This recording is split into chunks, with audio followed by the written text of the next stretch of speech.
ማርቲን ሉተር ካቶሊክ እምነት ከም መነኩሴ ኮይኑ ክነብር ከሎ እቲ ናይ ምንኩስና ህይወት ኣይከኣሎን ከም ትፈልጥዎ እቶም ማሕወይ ምንኩስና ህይወት ቀሊል ነገር ኣይኮነን ሰነፍ ኦርቶዶክስ ፕሮቴስታንት ይኸውን ጎበዝ ፕሮቴስታንት ካ ኦርቶዶክስ ይኸውን ስለዚ እቶም ማሕወይ ሓቅኹም ኣለኹም ምክንያቱ ኣምላኽ ንሰነፋት ደልዩ መፅዩ ኣምላኽ ንሓጣኣን ንተገውቲ ንዘመውቲ ኢየሱስ ክርስቶስ ኮ ዓርካ ሓጣኣንን ኣመንዝራታትን ተገውትን እዩ ኢሎም እዮም ከሲሶሞ ፈሪሳውያን ንፕሮቴስታንት ተኸተልቲ እምነት ኣብዚ ሰዓት እዚ ስፔሻሊ ኻ ኣብቲ ናትና ኢንቫይሮንመንት ኣብቲ ናትና ሶሳይቲ ኣብቲ ናትና ሕብረተሰብ ክርስቲያን ክንብሎም ንደፍር ዲና ፅቡቅ ሕቶ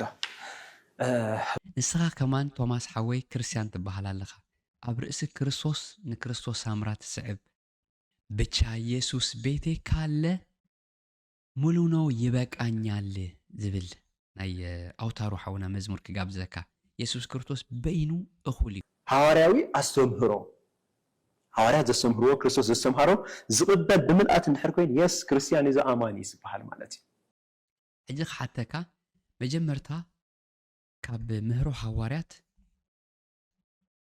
ስእልን ምስልን ጌርና ንዕኦም ከነዛርቦም ክንሳለሞም ሽምዓ ከነብረሃሎም ዝኣዘዘና መን እዩ ሓሙሽተ ሶላ ከቐምጥ ከሎ እዞም ሶላ እዚኣቶም ብላቲን እዮም ናብ እንግሊሽ ትራንስሌት እናገበርና ክንሪኦም ኢና ፅቡቅ ቀዳማይ ንሪኦ ሶላ ስክሪፕቹራ ዝብል ሶላ ስክሪፕቹራ ማለት ላቲናዊ ቃል ኮይኑ ናብ እንግሊሽ ትራንስሌት ንገብሮ ከለና ኦንሊ ስክሪፕቸር ወይ ድማ ስክሪፕቸር ኣሎን ማለት እዩ ስክሪፕቸር ኣሎን ወይ ኦንሊ ስክሪፕቸር ክንብል ከለና መፅሓፍ ቅዱስ ጥራይ መፅሓፍ ቅዱስ ጥራይ ግን ሲ ኣብ ቤተ ክርስቲያን ታሪክ ጥራይ ወይ እታ መፅሓፍ ቅዱስ ንባዕላስ መፅሓፍ ቅዱስ ጥራይ ትብል ድያ ኣይትብልን እያ ሕጂ ናብ ብዛዕባ ማርቲን ሉተር ተዛረብካዮ ፊልሞን ሓውና እተን 5 ሶላስ እተን 5 ሶላስ ክትገልፀን ፈቲንካ ግን ብጌጋ ስለ ዝገለፅካዮ ናብአን ክእርመካዮ ማለት እዩ ሶላ ስክሪፕቸራ ኢልካ ነርካ ሶላ ስክሪፕቸራ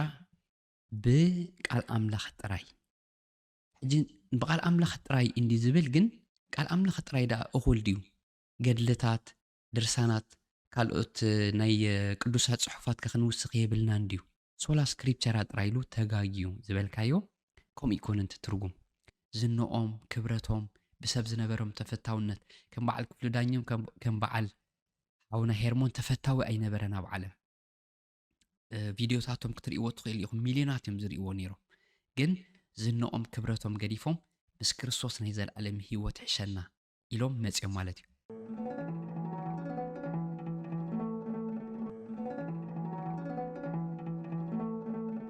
ሰላም ከመይ ቀኒኹም ተኸበርኩም ተኸታተልቲ ናይ ቻነል ኣብ ናይ ሎም መደብና ድማ ሓውና ቶማስ ምስ መምህር ፊልሞን ዝገበርዎ ኢንተርቪው ብዛዕባ ምላሽ ክህብ መፀ መጀመርታ የመስግነኩም ከም ዝበለ መንፈሳዊ ትሕዝቶ ዘለዎ መደባት ብምቕራብኩም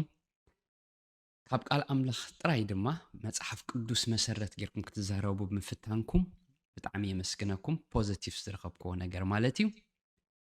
ኩላቶም ቶም ስነ ጥበበኛታት ናይ ሃገርና ከምዚ ዓይነት ቅንኣት ንመጽሓፍ ቅዱስ ንምፍላጥ ንቃል ኣምላኽ ንምፍላጥ ንሰባት ድማ ክምህሩ ሓቂ ከፍልጥዎ ክፍትኑ ክትርኢ ብጣዕሚ ደስ ድብለካ ማለት እዩ እምበኣር ካብቲ ተዘራረብኩምሉ ፅቡቕ ነገራት ዝረኸብክዎ ኣሎ ክምልሰሉ ምላሽ ክህበሉ ዝግባእኒ ነገር ድማ ኣሎ እሞ ብዛዕባ እየ መፅእ ዘለኹ ሰናይ ምክትታል በዛ መጽሓፍ ቅዱስ እዚኣ ጥራይ ክትዘራረቡ ምፍታንኩም ብጣዕሚ የድንቐኩም ምክንያቱ ህይወት ኣብዛ መጽሓፍ እዚኣ እዩ ዘሎ ቃል ኣምላኽ ዘን ኣነ ዝነግረኩም ዘለኹ ቃለይሲ ህይወትን መንፈስን እየን ስለ ዝብለና ካብዚ መጽሓፍ እዚ ወፃኢ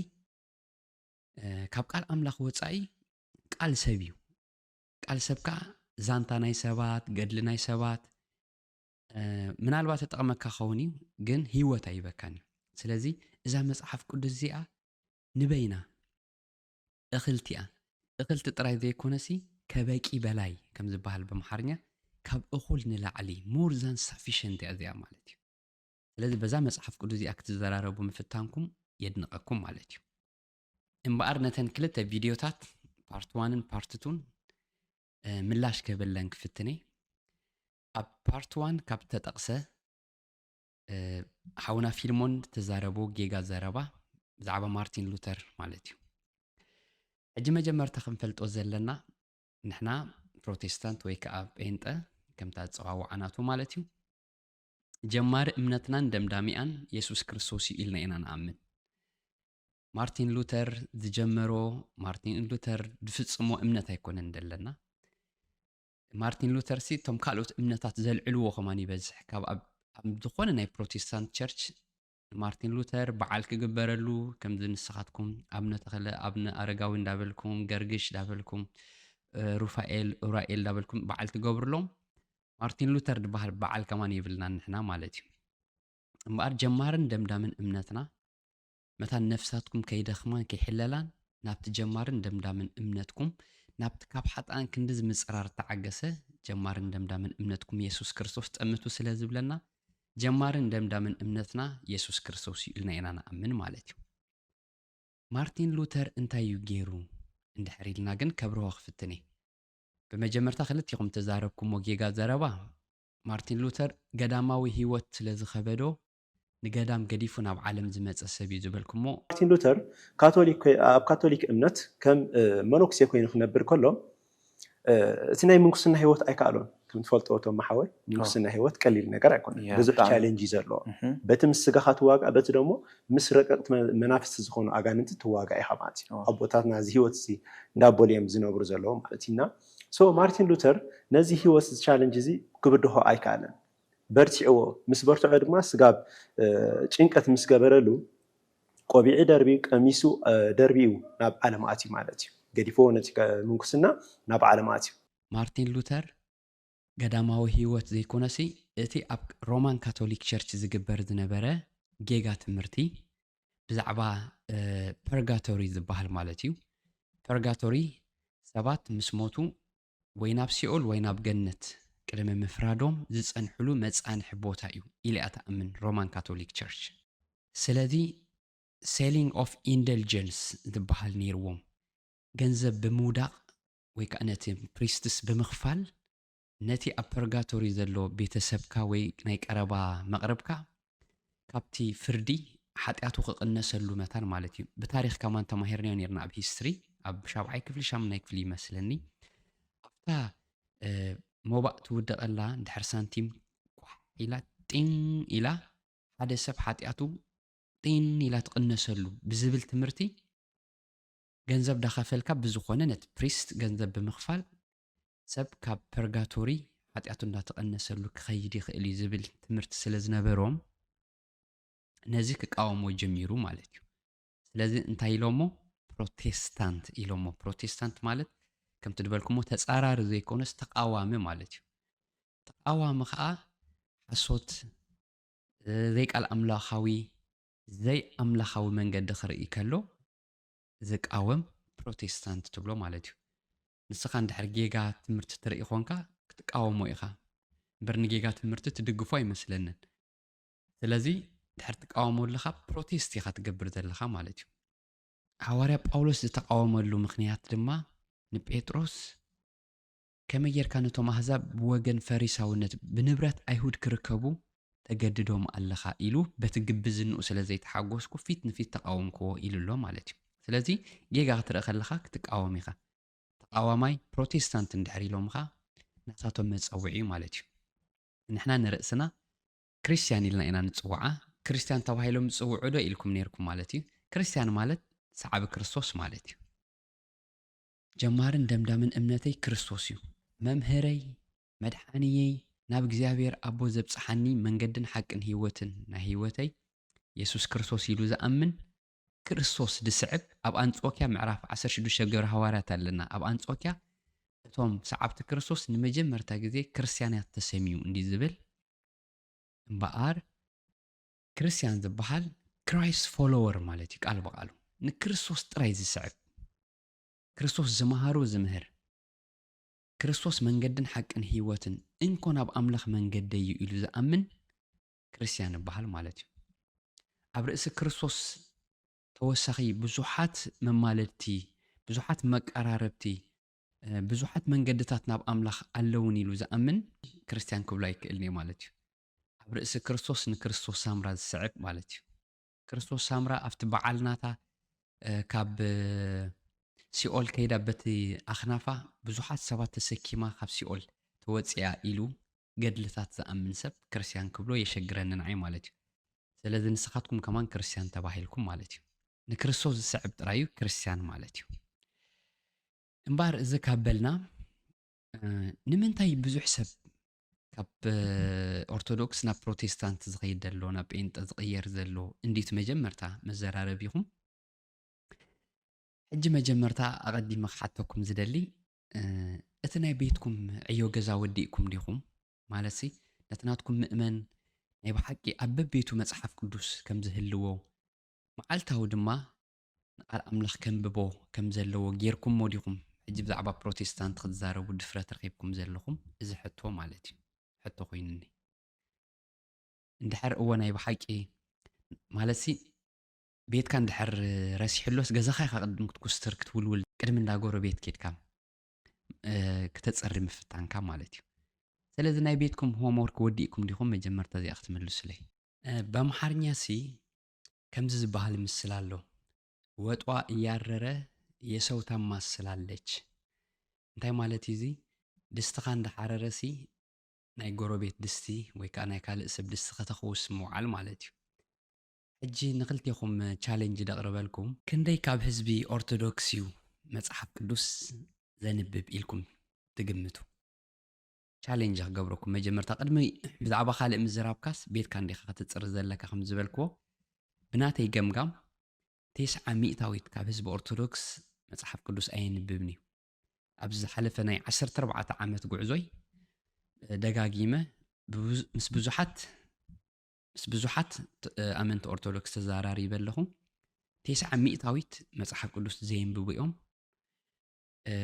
እቶም ዘንብቡ ድማ ኣዝዮም ውሑዳት ዘየንብቡ ጥራይ ዘይኮነ ከዓ መሰረታዊ ፍልልይ ናይ ብሉይ ኪዳንን ሓድሽ ኪዳንን እኳ ኣብ ብሉይ ኪዳን ክንደይ መጽሓፍቲ ኣብ ሓድሽ ኪዳን ክንደይ መጽሓፍቲ ዘሎ እተን 81 ኣሃዱ እንታይ ስለ ዝተወሰኸኒን 81 ኮይ ካብታ 66 ኣሃዱ ዘለዋ መጽሓፍ ቅዱስ እንታይ ዝፈልያ ሓቲትከ ኢኹማን ክመልስ ደይክእል 90% ይግምት ኣነ ማለት እዩ ኣይደኖ ንስኹም ክንደይ ትብሉ 60% 40% ናትኩም ግምት ኣቐምጡ ማለት እዩ ስለዚ ነዚ 90% መጽሓፍ ቅዱስ ዘይንብብ ህዝቢ ሒዝካስ ብዛዕባ ካልኦት ሰባት ክትዛረብ ብጣዕሚ ከመይ ዝበለ ድፍረት እዩ ድሓን ግን ይኹን ከዓ ማለት እዩ ምክንያቱ ብዛዕባ ኣይትዛረብ ኣይትብሎን ኢኻ ንሰብ መሰል ስለ ዘለዎ ማለት ናይ ምዝራብ ነፃነት መሰል ስለ ዘለዎ ካልእ ካብ ዘለዓልኩምዎ ነጥብ ድማ ሰባት ናብኡ ዝኸዱሲ ምቾት ብዘለዎ ነገራት ገይሮም ይጥብርዎም ስለ ዘለዉ ዝበልኩሞ ጌጋ እዩ ሓሳባት ምክንያቱ ሰባት ካብ ናይ ምቾት ቦትኦም እዮም ናብ ፕሮቴስታንት ዝኸዱ ፕሮቴስታንት ምስ ኮንካ መጀመርታ ክትፅረፍ ኢኻ መናፍቕ ክትበሃል ኢኻ ስድራኻ ከገልሉኻ እዮም ብዙሓት ዕሩኽትና ን10 ዓመት 15 ዓመት ኣብ ስደት ስድሮኦም ጥር ትብል ሳንቲም ኣይሰድሎም እዮም ፕሮቴስታንት ኾንኩም ጴንጤ ኾንኩም ብዝብል ማለት እዩ ከም ስሪኦም ዘለኻ ጴንጤ ማለት እዩ ነቲ መንእሰይ ብምችኡነት ዝኾነ ንዕኡ ብዝምችኦ ዝመስል ነገር ገይሮም እዮም ዝስሕብዎ ዘለዉ ሰብ ምቾት ይፈቱ ሓቂ ግዴታ ለውጢ ይፈቱ ነገራት ይፈቱ ማለት እዩ ብነገራት ናይ ተሰሓብነት ኣብዚ ግዜ ደግሞ መንእሰይ ብሆም እዮም ዝሕዝዎ ዘለዉ ሰብ ምቾት ዘይፈቱ ሰብ የለን ግን ክርስትና ምቾት ኣይኮነን እምበኣር እቲ ምቾት ስለ ዝቕርብሎም እዮም ናብኦም ዝኸዱ ዝበልካዮ ጌጋ ርድኢት ኢኻ ሒዝካ ዘለኻ ንዓኻ ክሓተካ ዝደሊ ኣብዚ ግዜ እዚ ብፍላይ ኣብ ኤርትራ ማለት እዩ ኦርቶዶክስ ደ ኣብ ምቾት ዘላ ዋላስ እታ ናይ ፕሮቴስታንት ቸርች መንያ ተዓፅያ ዘላ መንያ ትሳደድ ትሳጎግ ዘላ ፓስተራትና ልዕሊ 21 ዓመት ኣብ እስር ቤት ኣለዉ ሕጂ ኣብ ምንታይ እዩ እቲ ምቾት ካብ ስድራኻ ስለተገለልካ ገንዘብ ኣይንሰደልካን ኢና ንስኻ መናፍቕ ኢኻ ንስኻ ሓሶት ትምህርቲ ኢኻ ትስዕብ ዘለኻ ስለ ዝበሉናስ ኣብ ምንታይ እዩ እቲ ምቾት ሰብ ምቾቱ ዝንኡ ደራፋይ ተኾይኑ ደርፉ በዓል ባር ተኾይኑ ባሩ ዓፅዩ ትካሉ ዓፅዩ ገንዘቡ ከሲሩ እዩ ናብ ፕሮቴስታንት ድመፅእ ማለት እዩ ስለዚ ብምቾት ዘይኮነስ በቲ ናይ ዘለዓለም هيوت زهب قال تسحيبي يزمت زلو نعاك حتى كازدلي ንምንታይ ክንዲ ዝኣክል ሰብ ገዲፍና ዝኸይድ ዘሎ ኢልካ ኮፍ ኢልካ ክትሓስብ ዘለካ መጀመርታ ማለት እዩ ቤትካ ኢኻ ትፍትሽ እንታይ እዩ ትምህርታትና ንምንታይና ካብ መፅሓፍ ቅዱስ ወፃኢ ብዙሕ ምንጩ ዘይተፈልጠ ገድልታት ሶርሱ ዘይተፈልጠ ዛንታ ናይ ሰባት ንምህር ዘለና ኢልካ ክትምርምር ነይርካ ማለት እዩ ሕጂ ኣነ ክነግረካ ብፍላይ እታ ዓለማውያን ይብሉና ንዓና ንሳቶም ዓለማውያን ከለዉ ዝበልካዮ ማለት እዩ ኣብቲ እምነት ናይ ፕሮቴስታንት ዘለው ወገናትና ወይ እውን ኣሕዋትና ከዓ ነቲ ኣብ ኦርቶዶክስ ቤተክርስትያን ተኸታሊ ዝኾነ ህዝቢ ዓለም ወይ ደሞ ዓለማዊ ኢሎም እዮም ዝፅውዕዎ እዚ ኸ እንታይ መልሲ ኢና ክንበል ንግባአና ንሕና ሕጂ ብዛዕባቶም ቅድሚ ነዊሕ ዓመታት ኣብ ምድሪ ዝነበሩ ቅድሚ 2000 ቅድሚ 1000 ዓመት ቅድሚ 700 ዓመት ሞ ይፅንሓልና ኣብዛ ግዜ እዚኣ ኣብ ኣዲስ ኣበባ ብዘለዉ ሰባት ክኸደከ እየ ማለት እዩ ንኣብነት ናባና ክመፅእ ከሎ ሓደ ሰብ እንታይ ንብሎ ደራፋይቲ ነይሩ ወይ ደርፊ ምረፅ ወይ ንየሱስ ምረፅ ንክልተ ጎይቶት ክግዛእ ዝኽእል የለን ንብሎ ማለት እዩ ኣባኻትኩም ደራፋይን ተዋህዶን እዩ ደራፋዩ ኦርቶዶክስ እዩ መንግስቲ ኣምላኽ ግን ከምኡ ይኮነን ማለት እዩ ንክልተ ጎይቶት ክትግዛእ ኣይትኽእልን ኢኻ ወይ ትዝምር ወይ ትደርፍ እንቲያ ማለት እዩ ስለዚ እንታይ ንብሎም ንሕና ወይ ደርፊ ከምረፅ ወይ መንገዲ ኣምላኽ ምረፅ ታቀጣን መንገዲ ዝናኻ ገዲፍካ ደርፍኻ ገዲፍካ ካሴት ከተስራሕ ተሓሲብካ ገዲፍካ ሃብትኻ ገዲፍካ ኢኻ ናብ ክርስቶስ ትመፅእ ንብሎም ማለት እዩ ኣብነት ክበካ ክፍትን እየ ኣብነትና ክርስቶስ እንዲዩ ግን ሰባት ከዓ ኣብ ዙርያና ዘለው ኣብነት ክፍሉ ዳኘው ስነ ጥበባዊ ክፍሉ ዳኘው ደራፋይ ነይሩ ደራፋይ ነይሩ ኦርቶዶክስ እንኮላይ ነይሩ ብድሕሪኡ መንገዲ ህይወት ይሕሸኒ መንገድን ሓቅን ህይወትን ኢየሱስ ክርስቶስ ኢሉ ናብ ፕሮቴስታንት መፅዩ ማለት እዩ ናብ ኢየሱስ ክርስቶስ ይመፅዩ ብዓብዩ ሃይማኖት ኣይኮነን ቀይሩ ንስኻ እውን ክትሓቶ ትኽእል ኢኻ እምበኣር እንታይ ኢልናዮ ኣነ እውን ሽዑ ስለ ዝነበርኩ ሳይሞን ግርማይ ቀንዲ ዓርኩ እዩ ነይሩ እምበኣር ተሓዋዊስካ ክትከይድ ስለ ዘይትኽእል እንተኾነ በቲ ጥዑም ድምፅኻ ንኢየሱስ ክርስቶስ ዘምረሉ በታ ትርዳእካ ደርፍኻ ግን ክትገድፎ ኣለካ ባር ነይርካ ግሮሰሪ ነይርካ ኤልሻዳይ ዝብል ክትገድፎ ኣለካ ብሓደ ግዜ ዋላ ዕፁፅዋይ ተብሎ ሃይለ ኣምላኽ እንዳለበስካ ብቓል ኣምላኽ እንዳተለወጥካ ምስከድካ ግን እቲ ዝናኻ ገንዘብካ ደርፍኻ ኩሉ ነገር ግደፎ ኣብዛ ምድሪ እዚኣ ዝና ኣይክህልወካን እዩ ሰባት ክፀርፉኻ እዮም መስሓቲ መናፍቕ ክብሉኻ እዮም ኣብታ ናይ ዘለኣለም ህይወት ግና ወራሲ ክትከውን ኢኻ ተባሂሉ ኩሉ ገዲፉ መፅዩ ሄርሞን ሓውና ድማ ሄርሞን ኣሳሳይት ክትሪኦ ትኽእል ኢኻ ደረፍቲ ነይሮም እዚኦም ሰባት ደረፍቲ እዮም ነይሮም ኦርቶዶክስ እዮም ከዓ ነይሮም ስለዚ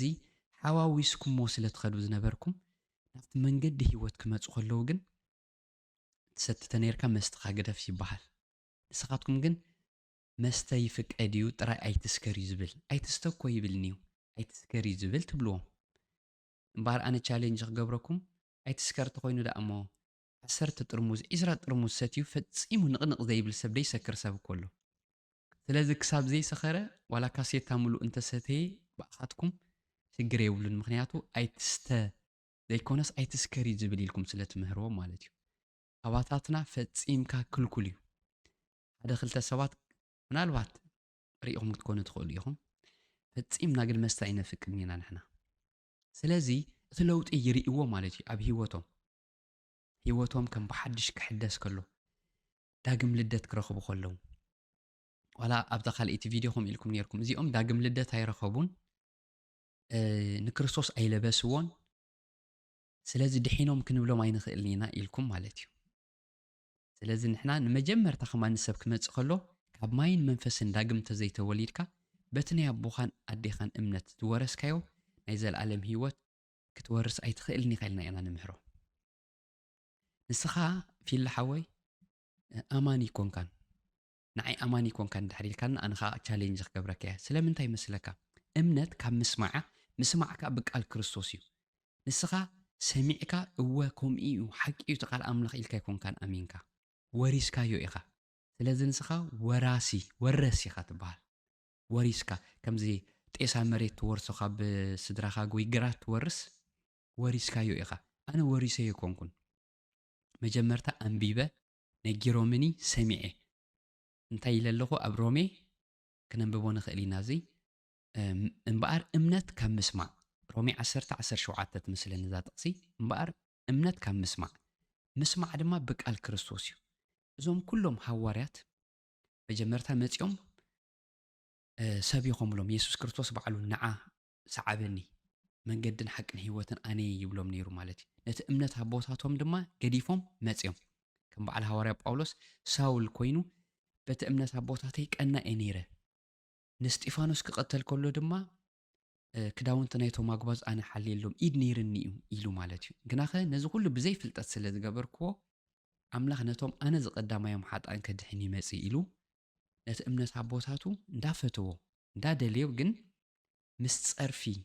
ምስ መከራን ውርደት ናይ ህዝቢ ኣምላኽን ሓርዩ ማለት እዩ ልክዕ ከም እቲ ሙሴ ካብ መዝገብ ግብፂ ንጸርፊ ክርስቶስ ከም ብዙሕ ዓስቢ ገይሩ ብእምነት ንግብፂ ሓደጋ ዝብል ማለት እዩ ስለዚ መጀመርታ ንሕና ቃል ኣምላኽ ኢና ንምህሮም ብምእማን ብኢየሱስ ክርስቶስ ከም ዝድሕኑ እምበር ብግብሮም ከም ዘይኮነ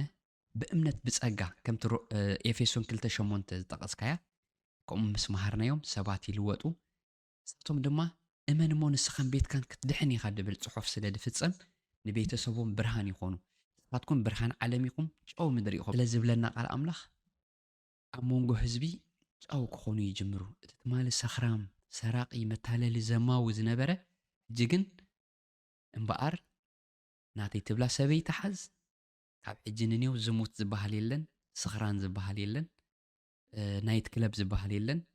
ፒያኖ ባር ዝበሃል ኣብ ፍቆዶ እንዳ መስተታት የለን ንብሎም ኣብ መንገዲ ህይወት ድማ ይመፁ ክፍሉ ዳኛው ኤርሞና ሳሳይት ብዙሓት በዓል ዳኒ ኣብ ኣዲስ ኣበባ ከማን ርሑቕ ከይከድናቶም ዝፈልጦም ማለት እዩ እዚኣቶም ምስክር እዮም ማለት እዩ ስለዚ እዚኣቶም ዓለማውያን ድዮም ነይሮም ሕጂ ኣመንቲ ኮይኖም ዋላስ ከመዮም ነይሮም ዋላ ኣብቲ ናትካ ፖድካስት ኣምፂኻ ከተዘራርቦም ትኽእል ኢኻ ማለት እዩ ንፕሮቴስታንት ተኸተልቲ እምነት ኣብዚ ሰዓት እዚ ስፔሻል ኻ ኣብቲ ናትና ኢንቫይሮንመንት ኣብቲ ናትና ሶሳይቲ ኣብቲ ናትና ሕብረተሰብ ክርስቲያን ክንብሎም ንደፈር ዲና ጽቡቕቲ ሕቶ ንስኻ ከማን ቶማስ ሓወይ ክርስቲያን ትበሃል ኣለኻ ኣብ ርእሲ ክርስቶስ ንክርስቶስ ሳምራ ትስዕብ ኣብ ርእሲ ክርስቶስ ብዙሓት ኣማለድቲ በዓል እንዳበዓልካ ቅዱስ ገብርኤል ቅዱስ ሚካኤል ኣቡነ ኣረጋዊ ኣቡነ ተኽለ ሩፋኤል ጨርቆስ ህፃኑ ቂርቆስ እንዳበልካ ብዙሓት ኣብ ርእሲ ክርስቶስ ወሳሲኽካ እንደኸድካሲ ነቲ በይኑ መድሓኒ ማንም ድማ ክውስኾ ዘየድልዮ ሙሉእ ልዕሊ ሙሉእ ከማን ሞር ዘን ሳፊሽንት ከበቂም በላይ ብቻ ኢየሱስ ቤቴ ካለ ሙሉእ ነው ይበቃኛል ዝብል ናይ ኣውታሩ ሓውና መዝሙር ክጋብዘካ ኢየሱስ ክርስቶስ በይኑ እኹል እዩ ኣብ ርእሲ ክርስቶስ ከማልዱልካ ከተዓረቑኻ በዓላት ዳገበርካ ሽምዓ እንዳብራህካ ክተብርሃሎም ብዙሓት መማለድቲ መቀራረብቲ ኣየድልዩኻን እዮም ምክንያቱ እቲ ስነ መጎትኩም ናብ መራሕ ሃገር ከማንሲ ንኽትኣቱ ናብ ሓደ ሚኒስተር ከማን ክትኣቱ ዘቀራርቡኻ ሰባት የድልዩኻ ትብሉ እሱ እዩ ስነ መጎትኩም ግን ኣምላኽ ከም ሰብ ኣይኮነን ኣምላኽ ንሓጣን ደልዩ መፅዩ ኣብታ ምዝርራብኩም ከማንስ እንታይ ኢልኩም ኣለኹም ሰነፍ ኦርቶዶክስ ፕሮቴስታንት ይኸውን ጎበዝ ፕሮቴስታንት ካ ኦርቶዶክስ ይኸውን ስለዚ ቶም ሓወይ ካብ ምንታይ እዚ ነገር እዚ እንድሕር ኢልካ ሓደ ንቕሓት ስለ ዘይብሉ እቲ መንእሰይ እቲ ህዝብና ይፃወትሉ ኣለዉ ስለዚ ከነቅሕ ይግባእ ሎሚ ሶርስስ ካብ ጉግል ካብ ዝተፈላለዩ ክርክብ ይኽእል እዩ ሰነፍ ኦርቶዶክስ ጴንጠ ይኸውን ንፉዕ ጴንጠ ድማ ኦርቶዶክስ ይኸውን ኢልኩም ማለት እዩ ሓቅኹም ኣለኹም ምክንያቱ ኣምላኽ ንሰነፋት ደልዩ መፅዩ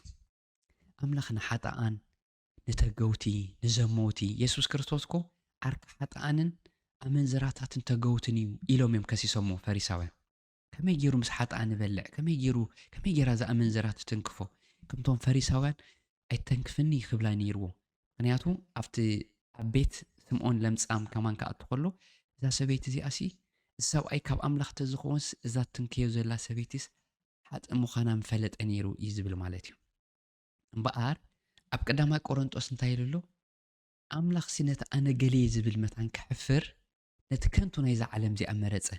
ነቲ ጥበበኛ መታን ክሕፍር ድማ ንዕሽነት ዝዓለም እዚኣ ሓረየ ስለ ዝብል እምበኣር ዝምካሕ ብክርስቶስ ይመካሕ ዝብል መታን ክፍጸምሲ ኣምላኽ ነቲ ገለ ዘይኮነ ሓረየ ስለ ዝብል ሓቅኹም ኣለኹም ሰነፋት ኢና ብኣምላኽ ግና ሕጂ ተባዓት ቃል ኣምላኽ ከም ኢሉ ኣሎ ከም ዘይተፈለጥና ግና ኣጸቢቕና ፍሉጣት ምክንያቱ ኣብ ካልኣይ ቆሮንጦስ ምዕራፍ 6 ቁጥሪ 8 እዛ ቃል እዚኣ ከይድኩም ኣንብብዋ ኢኹም ኣሕዋተይ ከንብበልኩም እየ ብኽብርን ሕስራንን ብኽፉእ ወረን ጽቡቕ ወረን ከም መስሓቲ ግናኸ ሰብ ሓቂ ኢና ከም ዘይተፈለጥና ግናኸ ኣጸቢቕና ፍሉጣት ኢና ከም ዝሞትና እንሆ ኸዓ ህያዋን ኢና ከም ቅጹዓት ንሞት ግና ኣይተወፈናን ከም ጉህያት ግናኸ ኩሉ ሳዕ ሕጉሳት ኢና ከም ድኻታት ንብዙሓት ግና ነጸጉ ኢና ኩሉ ኸለናስ ሓንቲ ከም ዘይብሎም ኮይንና ንርአ ኣለና ኢሉ ማለት እዩ እምበኣርቶም ሰነፋት ዝመሰልናካ ጀጋኑ ተባዓት ሓድሽ ፍጥረት ትማሊ ዘመውቲ ሰኽራማት ሰረቕቲ ዝነበርና መደናገርቲ ዝነበርና ኣምላኽ ነቶም ኣነ ዝቐዳማዮም ሓጣን ከድሕን ይመጽዩ ነቶም ኣነ ዝቐዳማዮም ሰነፋት ከድሕን ይመጽዩ ስለዚ ኣይተጋገኻን ሰነፋት ብኣምላኽ ግና ተባዓትን ብርቱዓትን ኢና ብኣንጻሩ ከዓ ክነግረካ ኣነ ቃል ኣምላኽ ዘንብብ ንፉዕ ኦርቶዶክስ እዛ መጽሓፍ ቅዱስ እዚኣ ጴንጠቆስጠ እያ ትገብረካ ጴንጠቆስጠ ምዕራፍ 2 ግብረ ሐዋርያት መዓልቲ መንፈስ ቅዱስ በዓል 50 ማለት እዩ ፔንተ ማለት 50 ማለት እዩ እስራኤላውያን ዘብዕልዎ ዝነበሩ ካብቶም በዓላቶም በዓል ቅጫ በዓል ዳስ በዓል 50 ፋሲካ ዝበሃላ በዓላት ነይረኖም እታ በዓል 50 እታ ጴንጠቆስጠ ትበሃል ዘላ እያ መዓልቲ መንፈስ ቅዱስ ማለት እዩ ስለዚ እዚ ጽሑፍ እዚ ህይወትን መንፈስን ዘለዎ ብስንፋስ ኣምላኽ ዝተጻሕፈ እምበር ድርሳን ዘይኮነ ዝተወለደ ኣዋልድ ዘይኮነ ቃል ሓቂ ስለ ዝኾነ ቃል ሓቂ ተንቢብካ መንገድን ሓቅን ህይወትን ኢየሱስ ክርስቶስ ትረኽቦ ስለዚ ጴንጠቆስጠ ትኸውን ማለት እዩ ስለዚ ነዚኣ እንድሕር ኣንቢብካ ርግፀኛ እየ መጽሓፍ ቅዱስ እንድሕር ብዝግባእ መርሚርካ ኣንቢብካዮ መምህር ፊልሞን ሓወይ ሓደ መዓልቲ ጎይታ ክትቀበል ኢኻ ኣብ መንግስቲ ኣምላኽ ኮንካ ድማ ሓቢርካ ምሳና ከተገልግል ኢኻ ምክንያቱ ካባኻ ንገድድ ተኻታዕቲ ተጻረፍቲ እዚኣቶም ደኣ መስሓትን እንዲዮም መናፍቓን እንዲዮም ንብል እምኒ ናብ ልዕሊ ቸርች ንድርቢ ዝነበርና መብዛሕትኡ ታሪኽና ኩላትና ኣብዚ ኸማን ክምስክሩ ይኽእሉ እዮም ኣብ ዝከታተሉን ኩሉ ግዜ ኣብ ቦታ ኮመንት መደናገርቲ ተጻረፍቲ ኣብ ፍቆዶ ቲክቶክ ክጻረፍ ዝውዕል ዝነበረ ሰብ ንሱ እዩ ሕጂ መንፈስ ቅዱስ ወሪድዎ ዘማራይ ከምቲ ድበልክዎ ዓንቲ ወይ ደራፋይ ዝነበረ ዘማራይ ኣባኻትኩም ደራፋይ ኮይኑ ዝውድኦ ዕድሚ እዩ ክሳብ ወዲ 89 ወዲ 9 ዳደረፈ ይኸይድ ዳደረፈ ይመውት ዝሕዝን ነገር ድማ ብህይወቱ እንከሎ ቃል ኣምላኽ ዘይነገርኩሞ ምስ ሞተ ኣብ ልዕሊ ሬስኡ ሓት ክትገብሩሉ ኢልኩም ዕጉግ ኢልኩም ንምዉታት ጸሎት ትገብሩ ስለ ዝኾንኩም እዩ ምስ ምዉታት ትዕልሉ ምስ ስእሊ ትዕልሉ ንምዉታት ድማ ጸሎት ትገብሩሎ ምዉታት ክብል ከለኹ ተፈለዩ ማለት እዩ ብመንፈስ ህያዋን እዮም ይፈልጥ ጌጋ ከይትርድኡኒ ግን ሞት ማለት ምፍላይ ማለት እዩ ካብዛ ምድሪ እዚኣ ጻድቕ ምስ ተፈለየ ካብዛ ምድሪ ተፈልዩ ምስ ከደ ኣብ ቦታ ዓረፍቲ እዩ ዘሎ ጻድቕ ይመወት እሞ ካብ መከራ ካብ እከይ ከም ተኣርነበ መን ይሰውዕሎ ስለ ዝብል ቃል ኣምላኽ ኣብቲ ቦታ ዓረፍቶም ኮይኖም ናትና ጭቕጭቕ ናትና ኣማልድለይ ኣይተማልድለይ መሓርኒ በጃኺ ሃብኒ ኣይተሃብኒ ተሂብክንኻ እዚ ኣብ ዓመትኪ መብፃዕ ክኾነኒ እዚ ክሓርደልኪ እዚ ክገብረልኪ ኢሎም ናትና ጭቕጭቕ ክሰምዑ ኣይውዕሉን እዮም ኣይማልዱን እዮም ጸሎትና ኣይሰምዑን እዮም ኣብ ሕዝቅኤል እዚ ህዝቢ እዚ ናባይ እንተተመለሰ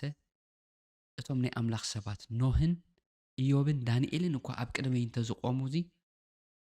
ቅድመይ እንተዝቆሙዚ ገፀይ ናብኦም ቁሊሕ ኣይምበለን እዩ ዝብል ማለት እዩ ኣቦና ኣብርሃም ይስሐቅ ያዕቆብ እዞም ሕጂ ዘለው እስራኤላውያን ደቆም ስለ ዝኾኑ መማለድሎም ነይሮም ግደፎሞ ንሕና ደይረኣናዮም ኣብነ ተኽለ ኣብነ ኣረጋዊ የማልዱለዮም ኢልካ ናብኦም ክትፅልሲ ኣቦና ኣብርሃም ይስሐቅ ያዕቆብ ነዞም ሕጂ ኣብ መከራ ብሂትለር ክጭፍጨፉ ከለዉ እዞም ኩሎም ኣይሁዳውያን ንዓታቶም መማልድሎም ነይሮም ዘማልዱ ተዝኾኑ ኣቦና ኣብርሃም ከማን ሓደ ግዜ በጀኻ ካብቶም ምዉታት ሓደ ተሲኡ ይምፃእ ወንጌል ክነግሮም ንስድራይ ምስ በሎ ኖ ኣብኡ ኣለዎም ትንቢትን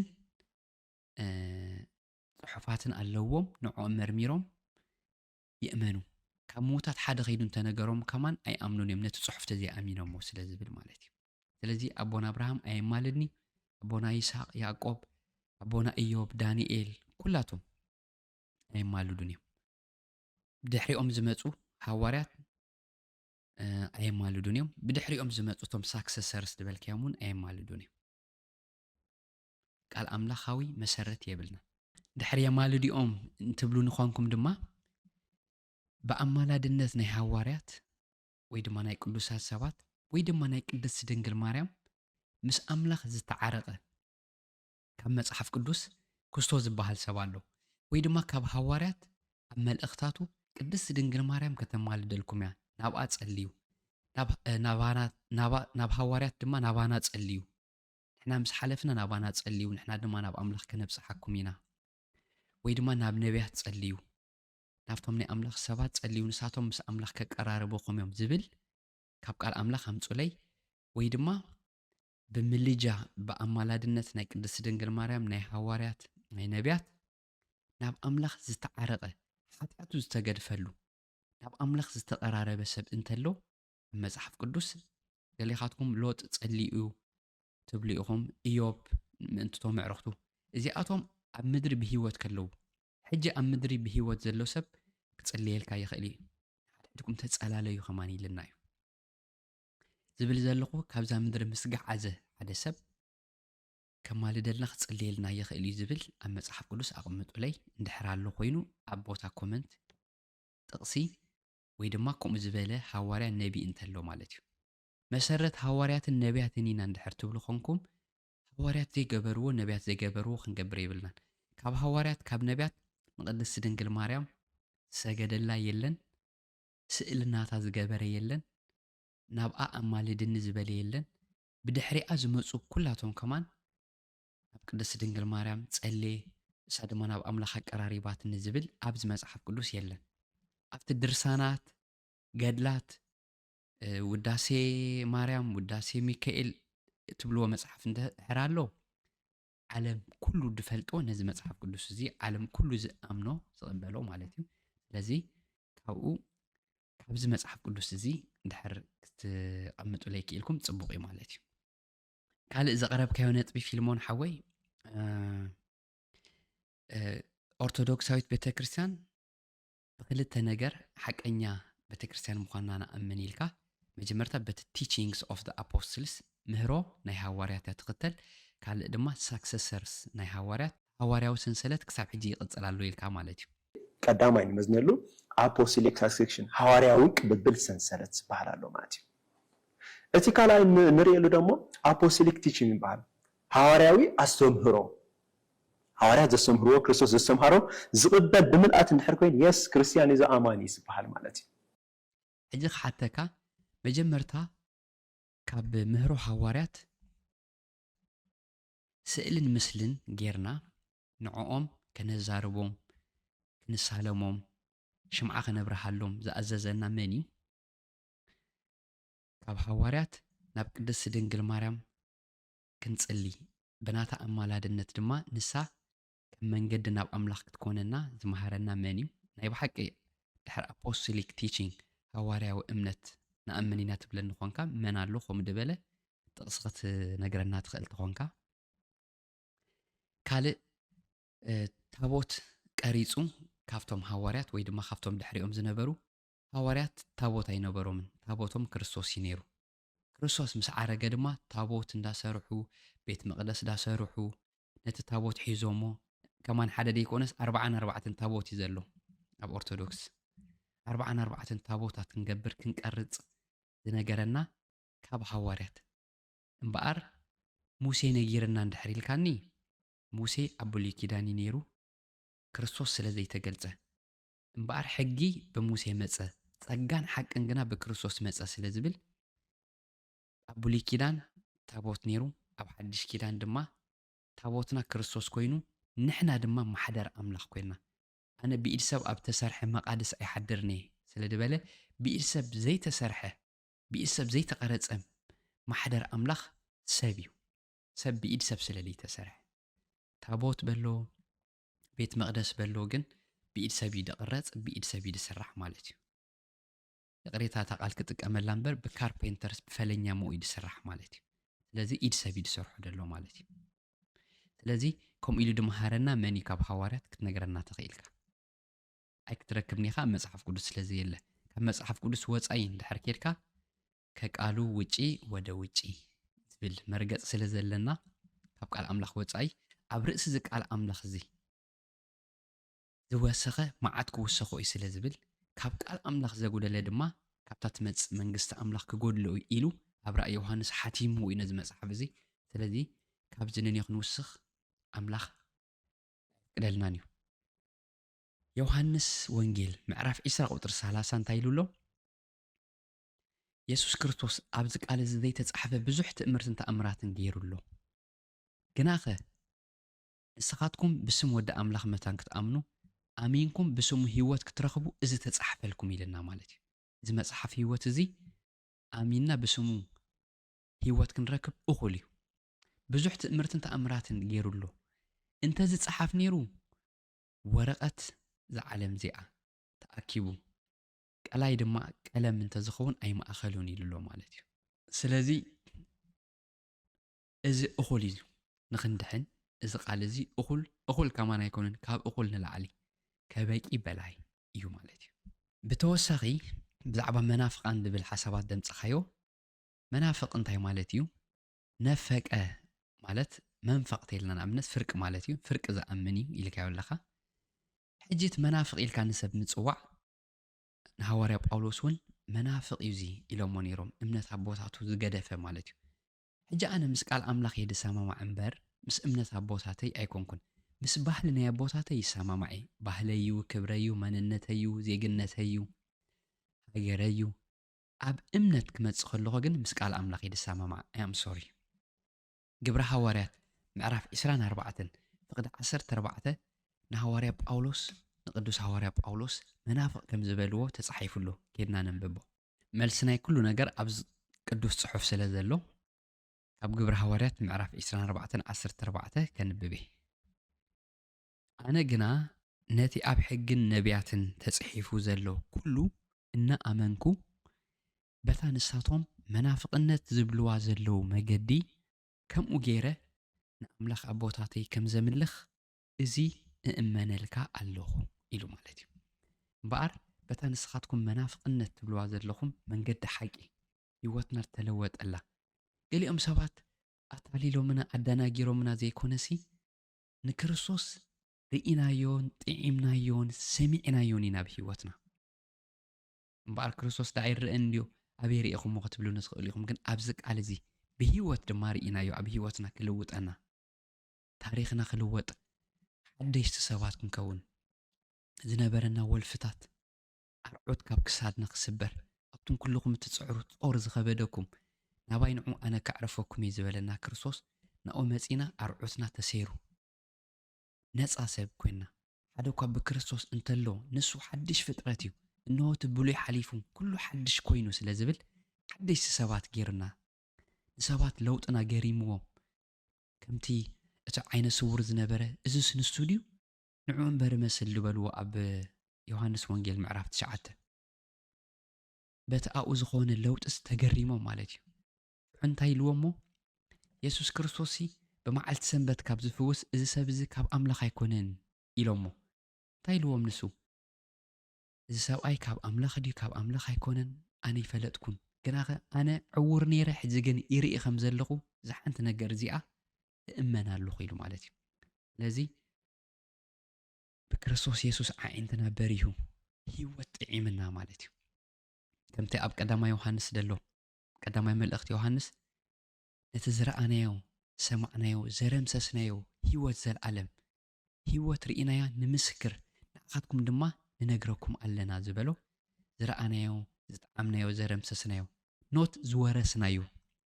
መሲልኒ ጸኒሕኒ ሞናይ ኣቦታተይ እንድዩ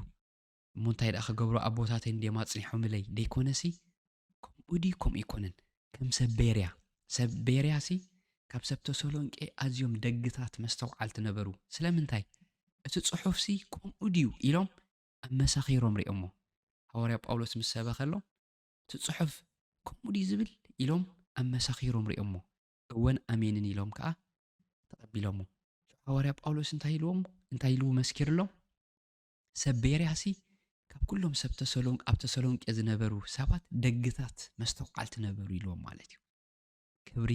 ንኣብ ክብሪ ንወልድ ክብሪ ንመንፈስ ቅዱስ ይኹን ሃሌሉያ እምበኣር ናይ ሎሚ ቪድዮና በዚ ክድምድማ እየ ምናልባት እምነት ናይ ሰባት ተንኪፈ እንድሕር ቅር ዘብል ዘረባ ተዛሪበ መጀመርታ የቕሬታ ሓተኩም ንኩሉ ዘረባይ ከም ዘለዎ ይትውሰድዎ ክትርድኡ ንፈትኑ እቲ ሓሳባት ቃል ኣምላኽ ከዓ ኸይድኩም ኣመሳኽርዎ ትድበልክዎ ከምኡ እንተኾይኑ ካልኣይ ንፊልሞን ሓውና ዕድመ የቕርበሉ ኣለኹ ክንዘራረብ ፈቃደኛ እንተኾይኑ ማእከላይ ሓደ ሰብ ጌርና ቶማስ እውን ይኹን ኣብተናቱ ፖድካስት ኦንላይን ክንዘራረብ ንኽእል ኢና ቁጥሪ ቴሌፎነይ ናይ ዋትሳበይ ክቐምጠልኩም እየ ሳልሳይ ተንድተ ሓተታ ሕቶታት ክርስቲያን ዶ ክንብሎም ንኽእል ኢና ንፕሮቴስታንት ወይ ንጴንጠቆስጠስ ክርስቲያን ዲዮም ዝበልካዮ ክርስቲያንን ፈረቓን ኢና ማለት እዩ ምክንያቱ ንክርስቶስ ንስዕብ ስለ ዝኾና ንክርስቶስ ጥራይ ከዓ ከይወስኽና ከይደማመርና ከይወሳስኽና ከይጉደልና ማለት እዩ ስለዚ ንስኻ ኣብ ርእሲ ክርስቶስ ብዙሓት ኣማልድትን መቀራረብትን በዓል ተብዕለሎም ቁፅሪ ዘይብሎም ኣላፋት ድርሳናትን ኣዋልድን ሲንክሳርን እንዳሰዓብካ ኸማን ክርስቲያን ተባሂልካ ንሕና ድማ ክርስቲያንን ፈረቓን ኢና ማለት እዩ እታ ሰነፍ ኦርቶዶክስ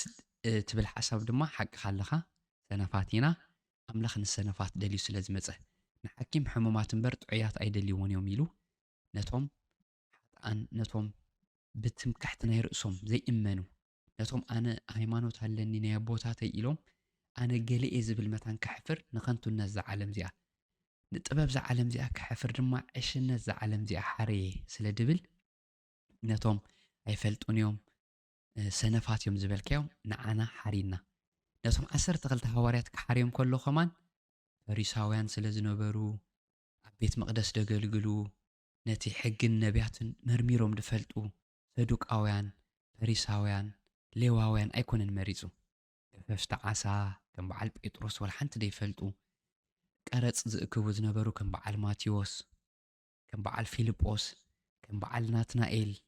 ከም በዓል እንድርያስ ከም በዓል ፊልጶስ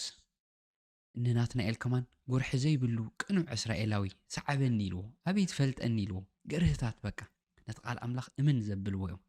ተፀዊዖም ማለት እዩ ስለዚ ኣምላኽ ሰነፋት እዩ ዝሓርሞ ሰነፋት ነርና ደስ ድብለካ ግን ሕጂ ሰነፋት ኣይኮንና በቃል ኣምላኽ ንእመን ትምክሕትና ኣምላኽ እዩ ትምክሕትና ሃይማኖትና ኣይኮነን ኣነ ብፕሮቴስታንት ኣይእመን ብማርቲን ሉተር ዝበሃል ኣይእመን ብፓስተር ኣይእመን ብነቢ ክርስቶ ኣይእመን ንሳቶም ሰባት እዮም ጌጋ ኣለዎም ንሳቶም ኣብነተይ ክኾኑን ይክእሉን እዮም ንፓስተር ክርስቶ ንነቢ ክርስቶ ይኮንኩን ከም ናይ ግሊ መድሓኒ ተቐቢለዮ ጀማርን ደምዳምን እምነተይ ክርስቶስ እዩ ኣብ ዙርያኹም ብዙሓት ደበና ምስክር ዝኾኑ ኣቦታት ኣለውኹም ግና ከመታን ነፍሳትኩም ከይትደኽሙን ከይትሕለሉን ናብቲ ጀማርን ደምዳምን እምነትኩም ክርስቶስ ጠምቱ ኢልና እዩ ክርስቶስ ጀማርን ደምዳምን እምነትና እዘን 5 ሶላስ ድበልካየን ናይ ማርቲን ሉተር ብጌጋ ተረዲእካየን ኣለኻ ሶላ ክርስቶስ ማለት ክርስቶስ ጥራይ ኣይኮነን ድብል ደሎ ክርስቶስ ጥራይ ስለ ዝበሉ ኦንሊ ጂሰስ ካብኦም ወፂኦም መንፈስ ቅዱስን ኣቦን ኣየድልይ እንድዩ ዝበልካዮ ክርስቶስ ጥራይ እዩ ናብ ኣምላኽ ደብፅሕ መንገዲ the only mediator እንኮ መንገዲ one way ኣብ one way ዝኽየዶ መንገዲ ኸይድካ ትፈልጥ ትኾንካ one way እዩ ኣንጻርቱ ወይ እንድሕር ከይድካ ክትጋጩ ኢኻ ማለት እዩ ስለዚ there is only one way, there is only one God, there is only one way. ኣምላኽ ሓደ እዩ። እቲ ኣብ መንጎ ኣምላኽን ሰብን ዘሎ ማእከላይ ድማ እቲ ሰብ ዝኾነ ባህሪ ኣምላኽን ሰብን ዝፈልጥ ሰብ ዝኾነ ክርስቶስ ከም ኣምላኽ ኮይኑ ኣምላኽ ንዘለዓለም ዝነበረን ዘሎን ከም ሰብ ኮይኑ ድማ ድጠመየ ካብ ቅድስቲ ድንግል ማርያም ድማ ስጋ ለቢሱ ኣብዛ ምድሪ እዚኣ ተመላለሰ። ሰብን ኣምላኽን ኢየሱስ ክርስቶስ ማእከላይ ንሱ ጥራይ እዩ ማለት እዩ። ካልእ ድማ ሰብ ስለምንታይ ናብኦም ዝኸይድ ዘሎ ብምቾት እዮም ዝስሕግዎ ዝበልካዮ ኖ ምቾትካ ኸማን የግድፈካ ብስድራኻ ትጽላእ ሰብ ኩሉ ክጸልኣኩም እዩ ካብ ቤት ጸሎቶም ክሰጉኹም እዮም ክኣስርኹም እዮም ከሳድዱኹም እዮም ግናኸ ነቶም ቀድሚኹም ዝነበሩ ኣቦታትኩም ገይሮሞም እሞ ባህ ይበልኩም ተጸረፍኩም እንተሳገጉኹም ብሰመይ ሓሶት እንተመስከሩልኩም ከምዚ ንስኻትኩም ብሓሶት ዝመስከርኩምልና ባህ ይበልኩም ኣብ ሰማይ ዓስብኹም ብዙሕ ክኸውን እዩ ምእንቲ መንግስቲ ኣምላኽ ኢሉ ኣቦን ኣደን ሓውን ሓፍትን ዝሓድግ ዘበለ ኣብዛ ምድሪ እዚኣ ሚእቲ ከዓበት ምስ ስደት ኣብ ሰማይ ድማ ናይ ዘለዓለም ህይወት ዘይረክብ ሓደ እኳ የልቦን ስለ ዝብል ምቾት ዘይኮነስ ካብ መንገዲ ምቾት መስቀሉ ጼሩ ደድሕሪ ዘይስዕብ ንመንግስቲ ኣምላኽ ኣይበቅዕን እዩ ዝብል መስቀል ድማ መከራ እዩ ከምዚ ንዓኹም ንመስለኩም ኣብዚ ትሰቕሎ ጽቡቕ ወርቂ ብሩር ኣይኮነን ከምዚ በዓል 50 ሴንት ገይሮሞ ገጅፍ መስቀል ማለት እዩ በዛ ኣጋጣሚ መስቀል መከራ ማለት እዩ መከራ እንዳጸገብካ ብስድራኻ እንዳተጸላእካ እንዳተሰጎካ ከም መስሓቲ ከም መናፍቕ እንዳተባሃልካ ግናኸ ብብርሃን ኣምላኽ ጨው ኮንካ ንሰባት ዳተጸረፍና ንምርቕ ዳተሓመና ንመክር ኣለና ዝበሎ ጳውሎስ በታ ንስኻትኩም መናፍቕነት ትብልዋ መንገዲ ንኣኻትኩም መገዲ ምስሓት ንዕና ግን መገዲ ህይወት ዝኾነት ከምኡ ኢልዎ ዋላት ንጉስ ንሃዋርያ ጳውሎስ ሓደ ሙት ኢየሱስ ዝበሃል ሃዋርያ ጳውሎስ ግን ህያው ዝብሎ ብዛዕባኡ ዝዛረብ ዘሎ ኢልዎ ስለዚ ንዓለም ዕሽነት ዝኾነ ንዓለም ሙት ዝኾነ ኢየሱስ ንዓና ግን ህያው እዩ ሞት ኣጽኒዑ ዘይሓዞ ወዲ ኣምላኽ ኣብ ህይወትና ኣብ ቤትና ርእሲ ቤትና ንሱ እዩ ማለት እዩ ጀማርን ደምዳምን እምነትና ሊቀ ካህንና ሞት ዘይስዕሮ ሊቀ ካህንና ድማ ኣብ ምድሪ ብዙሓት ኣባት ነፍሲ ሊቀ ካህናት ሞት ድስዕሮም መሊሶም ካይሽየሙ ኣብ ዕብራውያን ግን ሞት ዘይስዕሮ ዘለዓለም ነቶም ብኡ ኣቢሎም ናብ ኣምላኽ ክመፁ ዝደልዩ ምእንትኦም ክልምን ዝነብር ስለ ዝኾነ ፈጺሙ ከድሕኖም ይከኣሉ እዩ ብዘይካ ብሓጢኣት ከምዚ ኸማና ብኩሉ ዝተፈተነ ዝብሎ ማለት እዩ ስለምንታይ ብዙሕ ሰብ ናብኦም ከይዱ ዝበልኩሞ ድማ ዓለም ወይ ክርስቶስ ወይ ደርፊ ወይ መዝሙር ወይ መስተ ወይ መንገዲ ኣምላኽ ወይ ዝና ናይ ዓለም ወይ ጸርፊ ክርስቶስ ምረጽ ኢልና ሓዲኡ ስለ ንቦ አንድ ቁረጥ አንድ ምረጥ እያ መገዲ ክርስትና ታጸባብ መገዲ እንዳደረፍካ እንዳዓንደርካ ይትእቶን እያ ስለዚ ደርፍኻ ግደፍ ሓውና ክፍሉ ዳኘው ደርፍኻ ግደፍ ሓውና ሄርሞን ደርፍኻ ግደፍ ተባሂሎም ዝንኦም ክብረቶም ብሰብ ዝነበሮም ተፈታውነት ከም በዓል ክፍሉ ዳኘው ከም በዓል ሓውና ሄርሞን ተፈታዊ ኣይነበረን ኣብ ዓለም ቪድዮታቶም ክትሪእዎ ትኽእል ኢኹም ሚልዮናት እዮም ዝሪእዎ ነይሮም ግን ዝንኦም ክብረቶም ገዲፎም ምስ ክርስቶስ ናይ ዘለዓለም ህይወት ሕሸና ኢሎም መጽኦም ማለት እዩ ንስኻትኩም ከምኡ ስለ ዘይምሃርኩሞም ዳደረፉ ናይ ንጎ ቤተ ክርስቲያን ሳለሙ ናይ ሌቲ ናይት ክለብ ሓድሩ ናይ ሌቲ ፒያኖ ባር ሓድሩ ንኽልተ ጎይታት ዝግዝኡ ስለ ዝነበሩ ንሓደ ጎይታ ክግዝኡ ሓደ ጎይታ ሓንቲ እምነት ሓንቲ ጥምቀት ኢልናዮም እታ ዝጥምቕዋ ጥምቀት ድማ ኣሚንካ ትጥምቓ ብዛዕባ ጥምቀት እውን ተዛሪብኩም ስለ ዝነበርኩም ሰብ ዝኣመነን ተጠምቀን ክድሕን ኢሉ እምበኣር ህፃን ከለኻ እምነት የብልካን ምክንያቱ እምነት ኣይውረስን ኢለ እየ ዓንቲ ወይ እምነት ካብ ምስማዕ ብቃል ክርስቶስ እዩ ዝብል ሮሜ 10:16 ስለዚ ኣሚኖም ዝተጠመቕዋ ጥምቀት ሰብ ሓንሳብ ሞት ብድሕሪኡ ፍርዲ ዝኣመነን ተጠምቀን ድማ ይድሕን ዝኣመነን ተጠምቀን ክድሕን እዩ ስለዚ ኣሚንኩም ተጠመቑ ተባሂሎም ኣሚኖም ተጠሚቖም ማለት እዩ እታ ብክርስቶስ ኣሚኖም ተጠመቕዋ ጥምቀት ንሳ እቲ ሓቀኛ ጥምቀት ማለት ምስ ክርስቶስ ሞትካ ምትሳእ ማለት እዩ ምስ ክርስቶስ ምቕባር ማለት እዩ ባፕቲዝም ዝብል ቃል ካብ ባፕቲዞ ዝብል ናይ ግሪክ ቃል ይድመጽእ ባፕቲዞ ማለት ድማ ምቕባር ማለት እዩ ስለዚ ንዓለም ሞይቶም ተቐቢሮም ብሓዳሽ ህይወት ናይ ዘለዓለም ህይወት ክመላለሱ ድማ ምስ ክርስቶስ ተንሲኦም እዚኣ እታን ሓደ ጎይታ እንተ እምነት ሓንቲ ጥምቀት ዝብላ ወዲ 40 መዓልትን ጓል 80 መዓልትን ከለኻ እምነት የብልካን ቀሽመና ጠሚቕካ ኣበይተ ጠሚቕካ እንታይ ኢልካ ኢኻ ኣሚንካ እንታይ ትዝክር ተይለካ ክትምልሰለይ ትኽእልኒ ኢኻ ስለዚ ሰብ ኣሚን እዩ ዝጥምቕ ዝኣመነን ተጠምቀን እምበር ዝተጠምቀ ሽዑ ዝኣመነ ኣይብልኒ ቃል ኣምላኽ ብሲኩዌንስ ተጻሒፉ ዘሎ ብቀደም ተኸተሊ ተጻሒፉ ዘሎ ስለዚ ነስተውዕል ማለት እዩ ሕጂ ናብ ብዛዕባ ማርቲን ሉተር ተዛረብካዮ ፊልሞን ሓውና እተን 5 ሶላስ እተን 5 ሶላስ ክትገልፀን ፈቲንካ ግን ብጌጋ ስለ ዝገለጽካዮ ናብእን ክእርመካ እዩ ማለት እዩ 5 ሶላ ከቕምጥ ከሎ እዞም ሶላ እዚኣቶም ብላቲን እዮም ናብ እንግሊሽ ትራንስሌት እናገበርና ክንሪኦም ኢና ጽቡቕ ቀዳማይ ንሪኦ ሶላ ስክሪፕቹራ ዝብል ሶላ ስክሪፕቹራ ማለት ላቲናዊ ቃል ኮይኑ ናብ እንግሊሽ ትራንስሌት እንገብሮ ከለና ኦንሊ ስክሪፕቸር ወይ ድማ ስክሪፕቸር ኣሎን ማለት እዩ ስክሪፕቸር ኣሎን ወይ ኦንሊ ስክሪፕቸር ክንብል ከለና መጽሓፍ ቅዱስ ጥራይ መጽሓፍ ቅዱስ ጥራይ ግን እሲ ኣብ ቤተክርስትያን ታሪክ ተራይዲ ወይ ታ መጽሓፍ ቅዱስ ንባዕላስ መጽሓፍ ቅዱስ ጥራይ ትብል ድያ ኣይትብልን እያ ሶላ ስክሪፕቸራ ኢልካ ነርካ ሶላ ስክሪፕቸራ ብቃል ኣምላኽ ጥራይ ሕጂ ብቃል ኣምላኽ ጥራይ እንዲ ዝብል ግን ቃል ኣምላኽ ጥራይ ዳ እኹል ድዩ ገድልታት ድርሳናት ካልኦት ናይ ቅዱሳት ጽሑፋት ከክንውስኽ የብልና እንድዩ ሶላ ስክሪፕቸራ ጥራይሉ ተጋጊዩ ዝበልካዮ ከምኡ ኢኮነን ትርጉም ሶላ ስክሪፕቸራ ማለት ከም በበልካ ትርጉማ The Bible is the only inerrant and sufficient authority for the church መጽሓፍ ቅዱስ እቲ እንኮን ልዑልን በዓል ስልጣን ኣብ ልዕሊ ቤተ ክርስቲያን ወይ ከዓ ኣብ ልዕሊ ምእመናን እዩ ምክንያቱ ሮማን ካቶሊክ ቸርች እቲ ፖፕ the pope was the top authority ዝነበሮ እቲ ፖፕ ማለት እቲ ጳጳስ ንሱ ዝለዓለ ኣውቶሪቲ ዝነበሮ ገባርን ሓዳግን ማዕረ ንመንግስታት ቀጥቀጥ ዘብሉ እዮም ነይሮም ናይ ሮማን ካቶሊክ ቸርች ፖፕስ ማለት እዩ ስለዚ ፖፕ ዘይኮነሲ መጽሓፍ ቅዱስ ወይ ከዓ ቃል ኣምላኽ እቲ ዝለዓለ በዓል ስልጣን ኦንሊ እዚ በዓል ስልጣን ቃል ኣምላኽ እዩ ንምባል ዳ እምበር ቃል ኣምላኽ ጥራዩ ካልእ ኣየድልን እዩ ኣይኮነን እቲ ሓሳባት ማለት እዩ ግን ዋላ በቲ ዝበልካዮ እንድሕር ከይድናዮ ቃል ኣምላኽ ጥራዩ ኸማን ዘድልዮ ንሰብ ማለት እዩ ካብ ቃል ኣምላኽ ወፃኢ ቃል ሰብ እዩ ቃል ሰብ ከዓ ንሰብ ከጥፍኦን ከልምዖን ይኽእል እዩ ማለት እዩ 50-50 እዩ ስለዚ እንታይ ዝብል ቃል ኣምላኽ ዋላ ህይወት ዝባኹም መሲልኩም ነተን ጽሑፋት ትመራምርወን ኣለኹም ግን ኩላተን ብዛዕባየን ዝዛረባ ኢሉ ማለት እዩ ካብ ክርስቶስ ወፃኢ ካብ ጀማርን ደምዳምን እምነትና ካብ ዘፍጥረት ክሳብ ራእየ ዮሃንስ መጽሓፍ ቅዱስ ብዛዕባ ክርስቶስ እዩ ዝዛረብ ማለት እዩ ኣብ ውሽጢ መጽሓፍ ቅዱስ ሃዋርያት ነቢያት ቅዱሳት ድንግል ማርያም ብዙሓት መላእኽቲ ክንረኽቦም ኢና መጽሓፍ ቅዱስ ግን ብዛዕባኦም ኣይኮነን ኣብ ውሽጢ መጽሓፍ ቅዱስ ካባታቶም ብዛዕባ ኢየሱስ ክርስቶስ እንታይ ንምሃር ኢልና ኢና ክንሓስብ ዘለና ማለት እዩ እታ ካልአይቲ ሶላ ድገለጽካያ ድማ ገብርሃ ኸፍትኒ ሶላ ፊዴ ሶላ ግራቲያ እታ ባይ ፌዝ ኣሎን ባይ ግሬስ ኣሎን ዝብላት ክልቲኤን ድማ ኣብ ኤፌሶን 2:8 ስለ ዘለዋ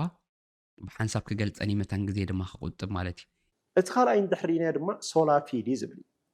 ሶላ ፊዲ ማለት ድማ ፌዝ ኣሎን ማለት እዩ ኣብ እንግሊሽ ትራንስሌት ከሎ ፌዝ ኣሎን ማለት እምነት ጥራይ መጽሓፍ ቅዱስ ግን ብልክ እምነት ጥራይ ይብል ድዩ ኣይብልን እዩ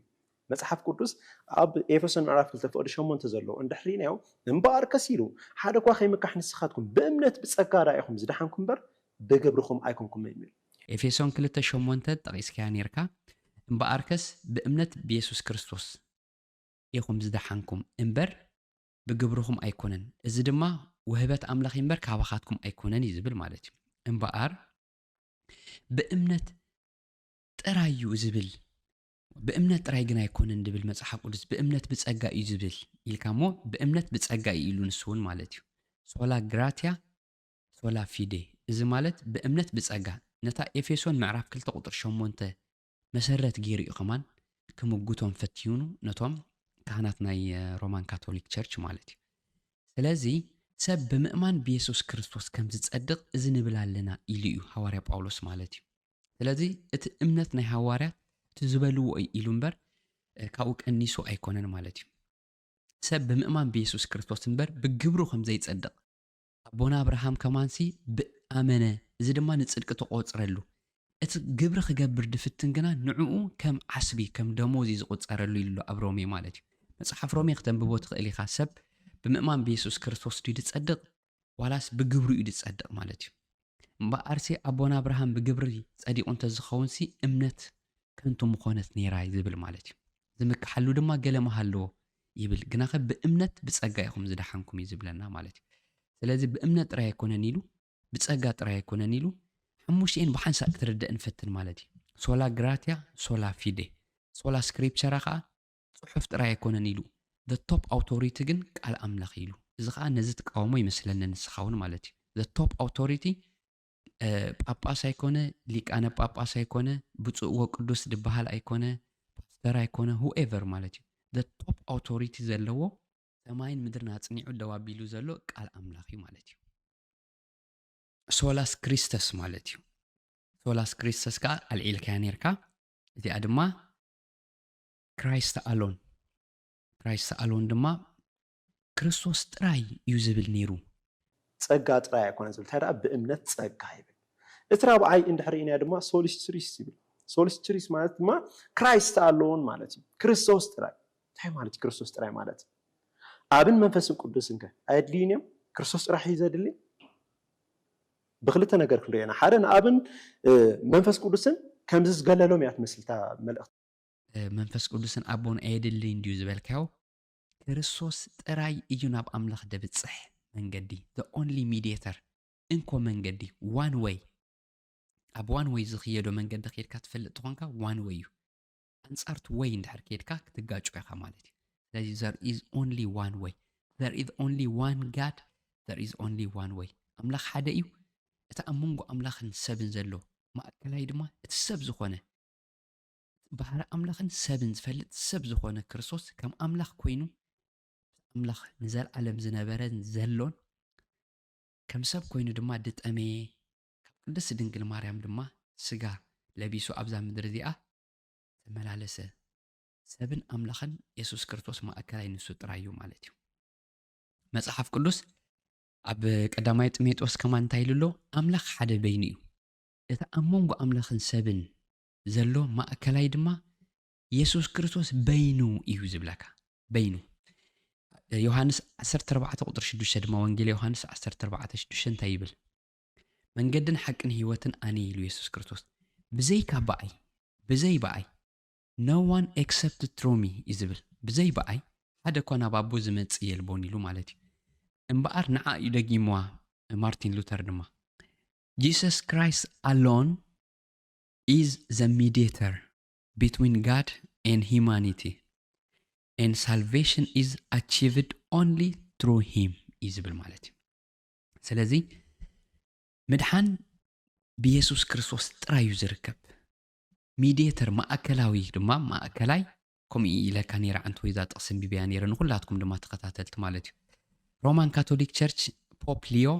ኣቐዲመ ዝሰራሕክዋ ቪድዮ ላ ኮሪዴምትሪክስ ኤን ኮሪዲመር ዝብል ንቅድስቲ ድንግል ማርያም ክወሃብ ዝጸንሐ ታይትል ንኢየሱስ ክርስቶስ ጥራይ ኦንሊ ሚዲየተር ኦንሊ ማእከላይ መራኸቢ እንኮ መንገዲ ናብ ኣምላኽ ኢየሱስ ክርስቶስ ጥራይ እዩ ኢላ ባዕላ ሮማን ካቶሊክ ቸርች ኣዋጅ ኣዊጃላ ቅድሚ 2 ሰሙን ኸውን እቲ ቅድሚ 780 ዓመት ብማርቲን ሉተር ዝበሃል ካህን ወይ ከዓ ኣቡን ናይ ሮማን ካቶሊክ ቸርች ተዘረበ ሕጂ ግዚኡ ኣኺሉ ባዕሎም ፖፕ ሊዮ ኣዊጆም ኣለዎ ማለት እዩ ስለዚ ዓለም ኩሉ ናብ ናይ ኢየሱስ ክርስቶስ ወንጌል ድምለስ ደሎ ስለዚ ድማ ብዙሕ ሰብ ናብ ኢየሱስ ክርስቶስ ኩሉ ነና መንገዱ ዘንበለ ግናኸ ኣበሳ ኩላትና ናኡ ኣውድቆ ከመባጊዕ መጓሰ ተባሪርና ነበርና ሕጂ ግን ናብ ተሓላው ነፍሳትና ናብ ኢየሱስ ክርስቶስ ንምለስ ይብል ኣብ ኢሳያስ ምዕራፍ 53 ድማ ናይ መወዳእታ ተሪእናዮ ሶሊዲዮ ግራቲያ ይብል ሶሊዲዮ ግራቲያ ማለት እዚ ላቲን እዩ ናብ እንግሊሽ ከብል ከሎሞ ጋላሪ ቱ ጋድ ማለት እዩ ጋላሪ ቱ ጋድ ማለት ድማ እንታይ ማለት እዩ ክብሪ ንእግዚኣብሔር ጥራይ ማለት እዩ መጽሓፍ ቅዱስ ግን ክብሪ ንእግዚኣብሔር ጥራይ ድዩ ዝብል ሮሜ 8 ምዕራፍ 32 ዘሎ እንድሕሪና ማለት እዩ ካብ ፍቅዲ 30 ተጀሚርናዮ እምበኣርክስ እግዚአብሔር ኣምላኽ ነቶም ዝፀውዖም ኣኽበሮም ነቶም ዝኽበሮም ድማ ኣጽደቆም ነቶም ዘጽደቆም እውን ክብሪ ሃቦም ይዝብል ሶ ነቶም እግዚአብሔር ኣምላኽ ዝኽበሮም ምን እዩ ዝሕስሮም እታ ሓምሸይቲ ሶላ ድማ ሶሊ ዲዮ ግሎሪያ ትብል ማለት እዩ እዚ ናይ ላቲን ቃላት ስለ ዝኾነ ናብ እንግሊሽ ክንትርጉሞ ኢና to God alone be glory ክብሪ ንኣምላኽ ጥራይ ዝግባእ እዩ ዝብል ነይሩ ነቶም ካልኦት ከኽነኽብሮም ኣይግባእና እንድዩ ኢልካ ተርጊምካዮ ሕጂ ከምቲ ኣቐዲመ ዝብልክዎ ዓንተ ወይ ብጌጋ ኢኻ ተርጊምካያ እዚኣ ድማ ትርጉማ ኣነ ከረዳእካ ክፍትን ማለት እዩ all glory for salvation belongs to God alone ኣትብል ማለት እዩ እቲ ክብሪ ብዛዕባ ምድሓን ከድሕን ዝኽእል ወይ ድማ መድሓኒ ኣምላኽ ጥራይ ስለ ዝኾነ ኩሉ ክብሪ ብዛዕባ ምድሓን ንሓደ ኣቡን ንሓደ ፕሪስት ወይ ድማ ንሓደ ካህን ናይ ሮማን ካቶሊክ ብምኽፋል ብዘይ ምኽፋል ንዕኡ ብምኽባር ብዘይ ምኽባር ደይኮነሲ all glory ብዛዕባ ሳልቬሽን ድመጽእ ኣምላኽ ጥራዩ ክብሪ ክወስድ ዝግብኦ እዩ ዝብል ማለት እዩ እምበኣር ንኣምላኽ ጥራይ ከነኽብር ኣለና ማለት ነቶም ካልኦት ጻድቃናት ወይ ድማ ነቢያት ወይ ሓዋርያት ኣይነኽብሮም ይብል ድዩ ከምኡ ንብልኒና ንሕና ምክንያቱ ክብሪ ንዝግብኦ ክብሪ ተጎ ንዝግብኦ ተጎ ኩሉ ዝግብኦ ሃብዎ ስለ ዝብል ማለት እዩ ሕጂ ይትረፍ ዶ ነቶም ነቢያትን ሓዋርያትን ኣቦታተይ ምኽባር ደይ ምኽባር ኣብ ወጋዕ ዕዳጋ ክእትወሲ ንዓኻ ከማን ፊልሞን ሓወይ ንዓኻ ከማን ቶማስ ሓወይ ንዓኻትኩም ከማን ተዓዘብቲ ልዑል ኣኽብሮት ኣለኒ የኽብረኩም እንተ ምስጋድ ምውዳስ ምዝማር ካባታቶም ሓደ ነገር ክልምን በጃኹም ሃቡኒ ኣይተሃቡኒ እንድሕር ሂብኩምኒ ኣብ ዓመትኩም ከም ዝኽገብረልኩም ባኮ ሽምዓ ጽላል ከም ጸልኩሜ በጊዕ ክሓርደልኩሜ ኣብ ንግደትኩም ከም ዝኽገብረልኩሜ ምባል ግን መጽሓፍ ቅዱሳዊ ኣይኮነን ቃል ኣምላኻዊ ኣይኮነን ናብ መንገዲ ምድሓን ድማ ኣይመልሰናን እዩ ስለዚ እዩ ሰብ ካብዚ ዘይቃል ኣምላኻዊ ምህሮ ብኣሽሓት ብሚልዮናት ትቁጸር ነዚ ገዲፉ ተኸይድ ዘሎ ማለት እዩ እምበኣር ከይተነውሓና ዛ ቪድዮ ዝኾነ ሕቶ እንተለኩም ኣብ ቦታ ኮመንት ግደፉለይ ዘይመለስክዎ እንተሎ ናይ ክልተ ቪድዮ ጸሚቐ ከቕርቦ ስለ ዝፈተንኩ ነዊሕ ክኸውን ይኽእል እዚ ቪድዮ ልዕሊ ኩሉ ግን በብወገንና ደድ መስለና ቪድዮ እንዳቆራረፅና መታን ከይንጥቀም ፊት ንፊት ኣነ ክዘራረብ ይደሊ እዩ ዝብለኒ ሰብ እንተሎ ሓውና ፊልሞን ይኹን ካልእ ሰቡን ባህ ብዘብል ብዝሃንፅ መንገዲ ብምክታዕ ብምፅርራፍ ዘይኮነሲ ባህ ብዘብል መንገዲ ክንዘራረብ ፈቃደኛ እየ እታ መጽሓፍ ቅዱስ ግን ሰባት ከም ብብዋ ጀሚሮም ስለ ዘለዉ ብጣዕሚ ባህ ብለኒ በዛ ኣጋጣሚ እውን ሓውና ፊልሞን ከመስግነካ ይደሊ ከም መጽሓፍ ቅዱስ ኣልዒልካ ስለ ተዛረብካ ከምዚ ብዙሕ ኣብ ኦርቶዶክሳውያን ስለ ዘይረአ ማለት እዩ ካብ ድርሳናት ካብ ውዳሴ ማርያም ካብ መጽሓፍ ኣዋልድ ሲንክሳር ካብ መልክዓ ክርስቶስ ካብ መልክዓ ማርያም ዝብል ቁፅሪ ዘይብሉ መጽሓፍቲ እዚ ድማ ንሰብ የድክሞ ግእዝ እዩ ክርድኦ ይክእልኒ ስለዚ እዩ ብዙሕ ሰብ ኣብ ኢትዮጵያ 45 ሚልዮን ኣብዘን 20 ዓመታት ከም ውሕጅ ውሒዙ ናብ ናይ ፕሮቴስታንት ቸርች መፅዩ ማለት እዩ ኣብ ኤርትራ ድማ እቲ ሴንሰስ ዋላ ብቁፅሪ ተዘይፈለጥናዮ ግን ብኣሽሓት ዝቁፀሩ ስድራ ቤታት ብዙሓት ደረፍቲ ብዙሓት ስነ ጥበበኛታት ናብ ክርስቶስ ይመጽእ ኣለዎ ማለት እዩ እዚ ክሕጉሰና እዩ ዝግብኦ ምክንያቱ ንስኻትኩም ሲ ንመንግስቲ ኣምላኽ ንባዕልኹም ኣይተኣትውዋን ነቶም ከኣትውዋ ዝደልዩ ድማ ተዓፅውሎም ኣለኹም ሞ ወይልኹም ኢሉላ ኣብ ማቴዎስ ምዕራፍ 23 ድማ ስለዚ ሰብ ስኽራም ነይሩ ዘማው ነይሩ ናብ መንግስቲ ኣምላኽ መፅዩ ዝሙት ስኽራን ደርፊ ጓይላ እንድሕር ገዲፍዎ ክሕጎስ እዩ ዝግብኣካ እምበር ክትፃረሩ ይኮነን ዝግብኣካ ናይ ብሓቂ ወንጌል ክትምስክሩ እንድሕር ደሊኹም ድማ ብዙሓት ኣብ መንገዲ ጥፍኣት ኣብ ናይ ዝሙት ህይወት ኣብ ስኽራን ኣብ ወልፍታት ኣሲሮም ዘለው ነብሰን ብምሻጥ ዝመሓደራ ብዙሓት ደቂ ኣንስትዮ ፍቆዶ ጎደናታት ኣለዋኹም ቶማስ ሓወይ ፊልሞን ሓወይ ከድኩም መስክሩለን ንዐን ቃል ኣምላኽ ንገርወን ቤትካ ከየፅረኻ ነጢርካ ናብ ጎረቤት ከድካ ገዛኹም ንዑ ክስረልኩም ምባል ግን የተዓዛዝበካ እዩ ማለት እዩ ኣብ ትዕዝብቲ ድማ ትወድቕ ስለዚ ነዛ ቪድዮ ብከምዚ ክዛዝማ እየ ሕቶታትኩም ኣብ ቦታ ኮመንት ግደፍለይ ኣምላኽ ይባርኽኩም ኣምላኽ ይሓልኹም መጽሓፍ ቅዱስ ነንብብ ቃል ኣምላኽ ነፍቅሮ ነንብቦ እግዚአብሔር ይባርኽኩም እግዚአብሔር ይሓልኹም ሰሰናዩ ሰላም